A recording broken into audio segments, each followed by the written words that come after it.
আসসালামু আলাইকুম সুপ্রিয় খামারি ভাই বোনেরা, আশা করছি আল্লাহ পাক রব্বুল আলমিনের রহমতে বেশ ভালোই আছেন। দর্শক, আপনারা অনেকেই রিকোয়েস্ট করেছেন যে বাপ্পি ভাই 3060 ডিমের স্যাটার এবং 1020 ডিমের হ্যাচারটি দেখান। দেখতে পাচ্ছেন দর্শক, আমাদের সামনে দাঁড়িয়ে রয়েছে 3060 ডিমের স্যাটার এবং পাশে দাঁড়িয়ে রয়েছে 1020 ডিমের হ্যাচার। আপনারা যদি এই স্যাটার এবং এই ভিন্ন হ্যাচারের মাধ্যমে মুরগির বাচ্চা ফুটাতে চান, তবে প্রত্যেক 6 দিন পর পর 1020টি করে সারা মাসে 5 বারে 5100 মুরগির বাচ্চা, কেহ যদি এই ইনকিউবেটরের মাধ্যমে কোয়েল পাখির বাচ্চা ফুটাতে চান, তবে এককালীন 8910টি কোয়েল পাখির ডিম ঢুকিবে, সারা মাসে 17,820টি কোয়েল পাখির বাচ্চা ফুটাতে পারিবেন। দেখতে পাচ্ছেন দর্শক, ইনকিউবেটরটি আন্তর্জাতিক মানসম্মত, বেশ সুন্দর। এখানে negative air pressure, positive air pressure calculation করে করা হয়েছে এবং ডিক্স হিউমিডিফায়ার থাকাতে বাৎসরিক যে আর্দ্রতা প্রস্তুত করার যে খরচ সেটা কমে গিয়েছে।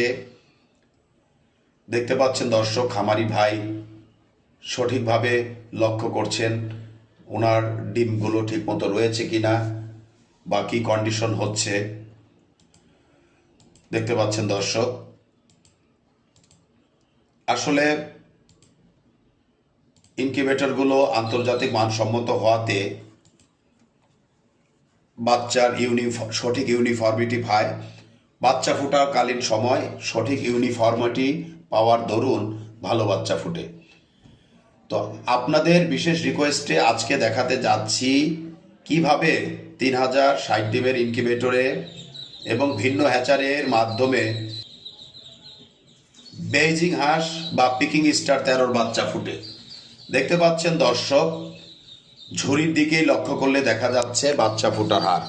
এখানে আরেকটি বিষয় বিশেষভাবে লক্ষণীয়, আমাদের ঝুড়িগুলো 5 ইঞ্চি চেয়েও উঁচা, তথাপিও বাচ্চাগুলো দাঁড়ালে বাচ্চা উচ্চতা বেড়ে যায়। ঝুড়ির উচ্চতা কম হলে বাচ্চা ফুটার সময় বাচ্চার মাথার পশমগুলো ঘষা খেয়ে, উপরের ঝুড়ির সাথে ঘষা খেয়ে অনেক সময় নষ্ট হয়ে যায়। তো আশা করছি দর্শক, আজকে আমাদের এই ভিডিওর মাধ্যমে আপনাদেরকে 3060 ডিমের স্যাটার, হ্যাচার এবং বেজিং হাঁসের বাচ্চা বা পিকিং স্টার 13 হাঁসের বাচ্চা ফুটিয়ে দেখাতে সক্ষম হয়েছি। তো সব মিলিয়ে ভালো থাকবেন দর্শক। আজ আর নয়, আজ এ পর্যন্ত। আল্লাহ হাফেজ।